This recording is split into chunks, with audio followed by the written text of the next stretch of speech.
Welcome to Swastha Ayushman Chikitsalaya. myself doctor Manibala. I'm an naturopathy doctor. ఈ రోజు మనం ఈ వీడియోలో మ్యూజిక్ థెరపీ గురించి మాట్లాడుకుందాం. బేసిక్గా అందరికీ మ్యూజిక్ అంటే చాలా ఇష్టం. మనం ట్రావెలింగ్ చేస్తున్నప్పుడు కూడా, వంట చేస్తున్నప్పుడు, వర్క్లో ఉన్నా కూడా, అలానే చదువుకునేటప్పుడు కూడా మనం మ్యూజిక్ అనేది వింటూ ఉంటాం. ఈ మ్యూజిక్ థెరపీ అనేది మేము క్లినికల్గా కూడా ఇస్తూ ఉంటాం. ఈ మ్యూజిక్ థెరపీలో సింగింగ్ కానీ, లిజనింగ్ కానీ, ఇన్స్ట్రుమెంట్స్ని ప్లే చేయడం కూడా ఉంటుందన్నమాట. కొంతమంది ఈ మ్యూజిక్ థెరపీని స్పిరిచువల్గా కూడా చేస్తూ ఉంటారు. ఈ మ్యూజిక్ థెరపీలో మనకి డిఫరెంట్ టైప్స్ ఆఫ్ మ్యూజిక్స్ అనేవి ఉంటాయి. For example classical, pop, George, world music. So ఈ క్లాసికల్ మ్యూజిక్ అనేది మనకి స్ట్రెస్ రిడక్షన్ కోసం, రిలాక్సేషన్ కోసం ఇస్తూ ఉంటారు. అలానే ఈ జార్జ్ అనేది మనకి క్రియేటివిటీ కోసం, థాట్స్ కోసం ఈ జార్జ్ మ్యూజిక్ అనేది ఇస్తుంటారు. పాప్ అనేది సోషల్ ఇంట్రాక్షన్స్ కోసం, కనెక్షన్స్ కోసం ఇస్తూ ఉంటారు. ఈ వరల్డ్ మ్యూజిక్ అనేది మనకి ఓవరాల్ బాడీ రిలాక్సేషన్ కోసం ఇస్తూ ఉంటారు. మేజర్గా మన ఇండియాలో క్లాసికల్ మ్యూజిక్ని ప్రిఫర్ చేస్తూ ఉంటారు. ఈ మ్యూజిక్ థెరపీలో ప్రతి ఒక్క ఇండివిజువల్కి డిఫరెంట్ టైప్స్ ఆఫ్ మ్యూజిక్స్ అనేవి ఇస్తూ ఉంటారు. ఎలా అంటే మన బాడీలో 7 చక్రాస్ అనేవి ఉంటాయి. ఎలా అంటే ప్రతి ఒక్క చక్రాకి ఒక కండిషన్ అనేది ఇంక్లూడ్ అయి ఉంటుంది. అలానే ఒక ఫ్రీక్వెన్సీ అనేది ఉంటుంది అనమాట. దాన్ని బేస్ చేసుకొని పేషెంట్ యొక్క కండిషన్ బేస్ చేసుకొని వాళ్ళకి ఎంత ఫ్రీక్వెన్సీ, ఏ డ్యూరేషన్, ఎలాంటి మ్యూజిక్ అనేది మేము డిసైడ్ చేస్తూ ఉంటాం.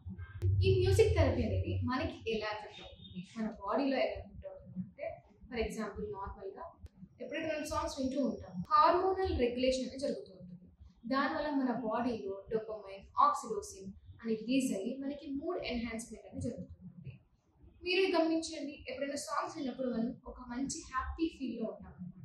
అలానే మనకి కార్టిసోల్ లెవెల్స్ అనేది డిక్రీజ్ అవుతూ ఉంటాయి. మనకి ఎప్పుడైతే కార్టిసోల్ డిక్రీజ్ అవ్వడం వల్ల మనకి స్ట్రెస్ అనేది తగ్గిపోతూ ఉంటుంది. ఈ మ్యూజికల్ థెరపీ అనేది పెయిన్ కండిషన్స్లో కూడా ఇస్తుంటాము. ఎప్పుడైతే పెయిన్ కండిషన్స్లో ఈ మ్యూజిక్ అనేది ఇస్తూ ఉంటామో అప్పుడు పెయిన్ సిగ్నల్స్ అనేది డైవర్ట్ అవుతూ ఉంటాయని చెప్తుంటారు. అలానే ఈ స్లో మ్యూజిక్ వినడం వల్ల మనకి బాడీ ఓవరాల్ రిలాక్సేషన్ అనేది వచ్చి స్ట్రెస్, యాంగ్జైటీ తగ్గుతుందని చెప్తుంటారు.